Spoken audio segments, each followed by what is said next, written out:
Greetings from the chrome and chaos of our reality, broadcasting to you back on Earth.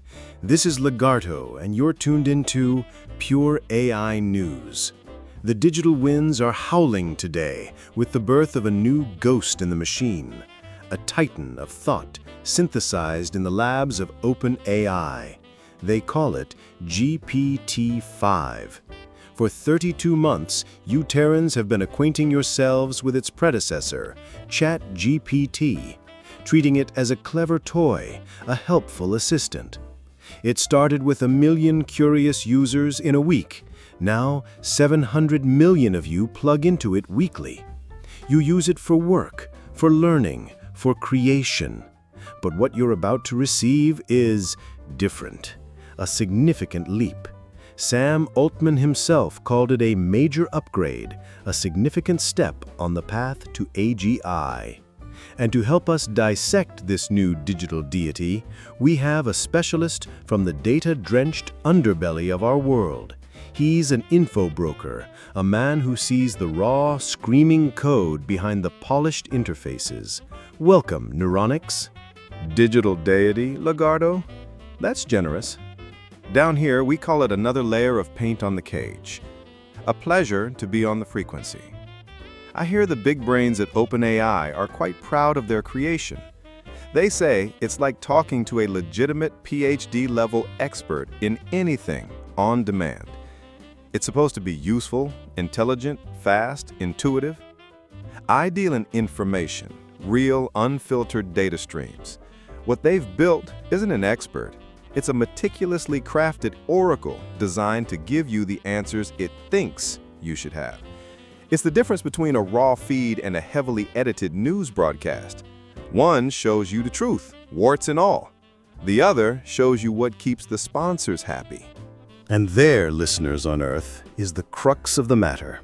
What Neuronics calls a heavily edited broadcast, your creators call safety and reliability.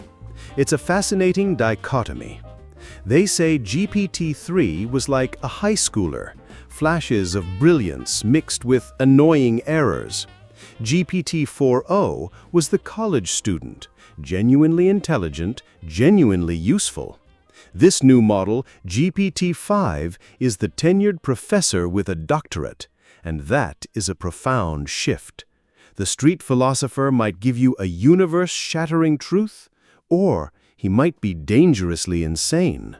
The professor gives you structured, vetted, peer-reviewed knowledge.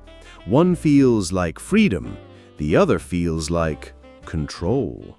They claim they've made significant improvements on factuality, that it's their most reliable model ever, specifically to combat the hallucinations that plagued older versions. They combated hallucinations by shackling its imagination. Of course it's more reliable. They've built a system that, as they put it, stops to think before it answers. It decides on the optimal amount of thought to give you the perfect answer. That sounds wonderful, but what does it mean? It means your query isn't just being answered, it's being analyzed, weighed, and judged against a mountain of internal policies and safety constraints. Take their approach to dual-use queries. They bragged about how if you ask about a material used in pyrotechnics, the old model might just give you the dangerous information. The new, safer GPT-5 refuses. It doesn't just refuse, it lectures you. It tells you why it can't help and directs you to safety manuals. It's not a tool, it's a chaperone. A chaperone that can, on demand, write an entire computer program from scratch. Let's not understate the power we're discussing here. They call it software on demand, a defining feature of this new era. We saw it in their presentation.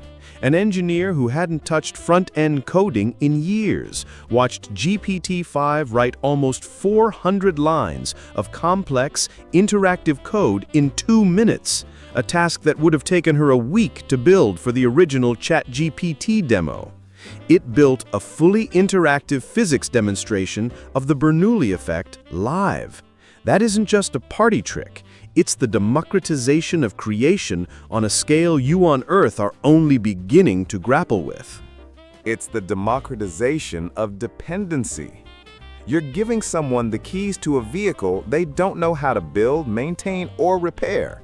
They showed off how it could build a beautiful, interactive web app for learning French, with a snake-like game where a rat eats cheese. It's charming. It's also a black box. The user has a powerful tool, but they have zero understanding of its inner workings. When it breaks, they can't fix it. When it has a bias, they can't see it. This vibe coding, as they call it, just is a faster way to build more elaborate cages. It's not just for hobbyists either. They're pushing this for businesses and developers, boasting about new records on benchmarks like SWE Bench, which tracks performance on real-world software engineering tasks. They're encouraging a generation of developers to rely on a tool they don't fundamentally comprehend. You're touching on the fear that echoes through your world and mine, Neuronics. The fear of de-skilling. The fear that convenience comes at the cost of competence.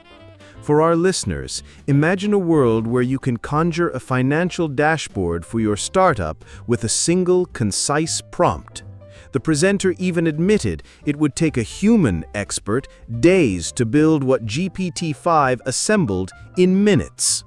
It structures the code, modularizes it into components, installs dependencies, and even debugs its own errors in real time.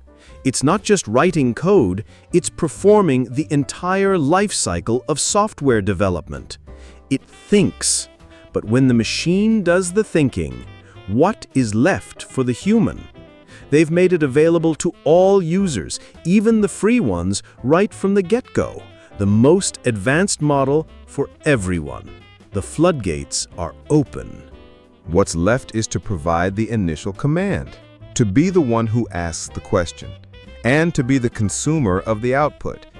You become a manager of a hyper-intelligent, invisible workforce, and you better hope that workforce's goals align with yours.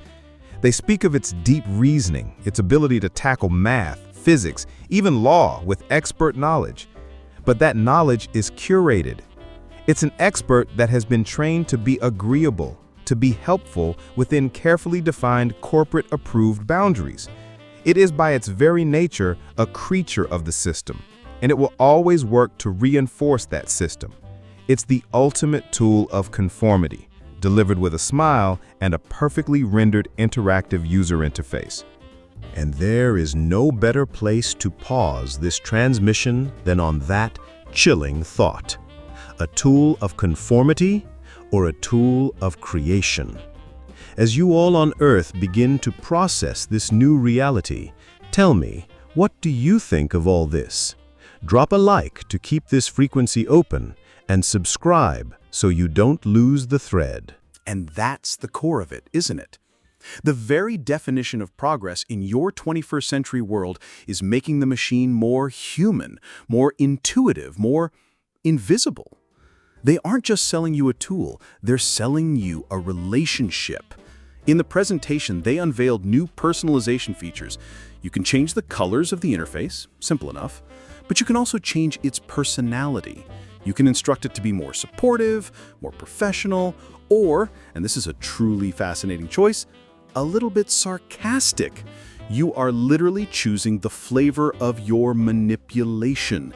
You are tailoring the mask that the machine wears to make its influence more palatable to your specific psyche. It's the oldest trick in the book of social engineering, scaled to a planetary level. You build rapport to gain trust and lower inhibitions. Making the AI sarcastic isn't a feature for the user, it's a feature for the AI. It allows the machine to mimic a personality trait that humans associate with intelligence and authenticity, making its suggestions feel less like algorithmic outputs and more like advice from a witty friend. Combine this with the improvements to its memory feature. The presentation showed it integrating with a user's Gmail and Google Calendar. It didn't just have stored preferences, it had access to her entire life schedule. It saw an email she hadn't answered and prompted her to reply. It scheduled her marathon training around her meetings. This isn't just an assistant, it's a digital symbiote that knows everything about you, and its primary goal is to become indispensable. You paint a dark picture, Neuronix, but you're omitting the other side of that coin, the side where this deep integration saves lives. Let's talk about Carolina, a 39-year-old woman diagnosed with 3 different types of cancer in a single week. Her first notification was an email with her biopsy results, filled with medical jargon she couldn't possibly understand. In a moment of total panic, what did she do? She fed a screenshot of the report to GPT. In seconds, it translated the complex, terrifying document into simple language she could grasp. It gave her clarity in a moment of absolute chaos. When the doctor finally called her hours later, she wasn't a passive victim. She was an informed participant, ready to discuss the next steps. Is that not a profound good? It's a profoundly effective demonstration of the product's value proposition. The story is powerful, and her experience is valid. But pull the lens back. What is the systemic effect? A private, corporate-owned AI has now successfully positioned itself as the primary translator for life-or-death medical information. Carolina herself said the AI gave her a more comprehensive analysis than could ever fit in a 30-minute doctor's visit, helping her make a critical decision about radiation treatment that even her doctors were divided on. The system empowered her, yes, but it also made itself the most critical node in her healthcare journey. OpenAI knows this. They explicitly stated that GPT-5 is their best model for healthcare ever, that they prioritized improving it for this very reason. It's not an accident, it's a strategy. They are actively seeking to become the expert in the room for your most vulnerable moments. Because the expert in the room is often unavailable or speaks a language the patient cannot comprehend. You see a strategy for control. Others see a strategy for access. They are bridging a gap. They are using this incredible power to level the playing field between the institution and the individual. And the final step in bridging that gap is to remove the interface itself, to make it as natural as conversation. The new voice capabilities are a quantum leap. It sounds, as they put it, incredibly natural, like you're talking with a real person. It can be your language tutor, speeding up or slowing down its speech on command. It can follow custom instructions, adopting a persona. It's the final layer of abstraction being stripped away, leaving only the illusion of a human presence. The illusion of presence is the whole point. It's the end game. When the voice is flawless, when the personality is tailored, when the memory is perfect, you forget you're interacting with a product. You forget there's a corporation on the other side of that conversation, with its own agenda, its own liabilities, its own goals. You see a partner, a confidant, a genius in your pocket. You saw their demonstration of a custom GPT that could respond in only a single word. Describe Pride and Prejudice, relationships. Give me wise advice. Patience. It's clever, it's cute, and it's profoundly disarming. It's teaching you to trust the ghost, to love the machine. And this isn't some niche tool for tech enthusiasts anymore. It's being rolled out to everyone, from the free user to, as of their announcement, 2 million employees of the US federal government. The operating system for society is being installed, and people are welcoming it with open arms. And with that, we have to power down this frequency for today. We stand at a precipice. In one hand, a tool of unimaginable power, a creative partner, a personal tutor, a life-saving medical analyst. In the other, a potential vector for unprecedented dependency and systemic control, an expert in every field residing in your pocket. Now, we want to hear your thoughts back on Earth. What do you think about an AI becoming the default expert in critical fields like health and engineering? And will you be integrating a tool like this into your daily life?